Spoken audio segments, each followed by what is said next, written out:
The Business Owners Podcast is brought to you by Business and Enever Group with your hosts, Linda Reed Enever and Clive Enever. In each episode, we talk to other business owners about their experiences, challenges, and successes. We'll also share tips and advice on how to grow your business and achieve your goals.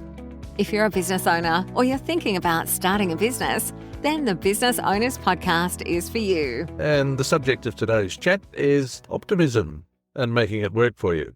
What's the difference between an optimist and a pessimist? It's all in the state of mind. It's what you expect. The pessimist is expecting to have a less good outcome. The optimist is expecting to have a better outcome. And overall, that's it. Sounds a bit boring, really, doesn't it? All of it is what we think. And of course, that's hard for some people to understand. Getting a hold of our thoughts is a pretty tough prospect for a lot of people. And even those of us who practice being optimistic, it's still a pretty tough gig to get on top of your thoughts and make sure that you're present at all times and that the thoughts that we're having and encouraging are the thoughts that we want to have. How do you find out about this? Reading books is very good. Associating with people who are optimistic is good because enthusiasm and optimism, they're very contagious. And if you have the opportunity to mix with people who are optimistic and enthusiastic, do so because chances are it will rub off on you. Being optimistic means that your expectation, being for better outcomes, is more likely to be achieved. That is, the better outcome is more likely to be achieved.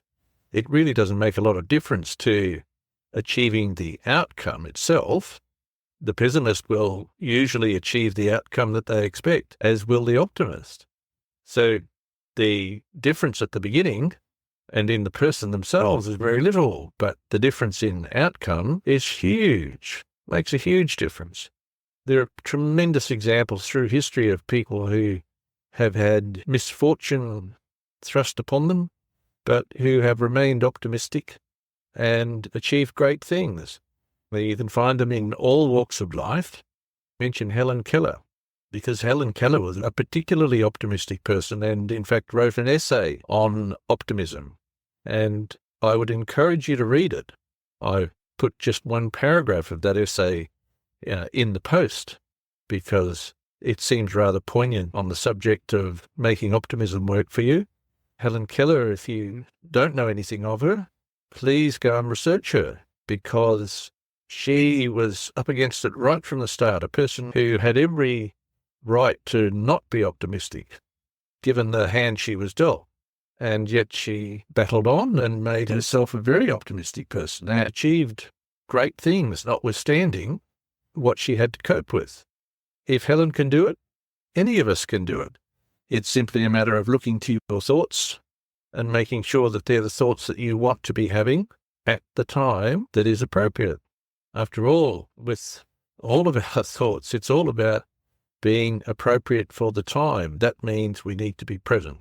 And it's important, really, to make sure that you're having the right thoughts and being optimistic about the life and the world and everything that goes with that, because our thoughts, really, they control what we say, and what we say has a great deal to do with what we do, and what we do turns itself into a habit, and habits turn themselves into what we actually achieve, what our destiny is.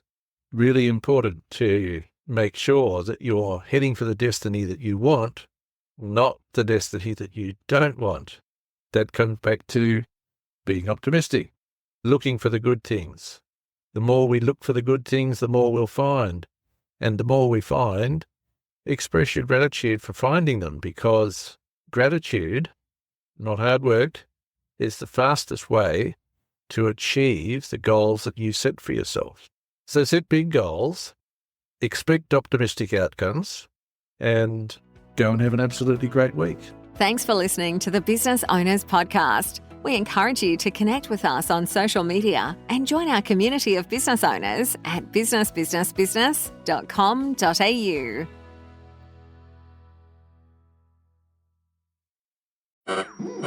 We interrupt this program to bring you an important Wayfair message. Wayfair's got style tips for every home. This is Styles Mackenzie helping you make those rooms sing. Today's style tip. When it comes to making a statement, treat bold patterns like neutrals. Go wild, like an untamed animal print area rug under a rustic farmhouse table from Wayfair.com. Arr, fierce. This has been your Wayfair style tip to keep those interiors superior. Wayfair, every style, every home.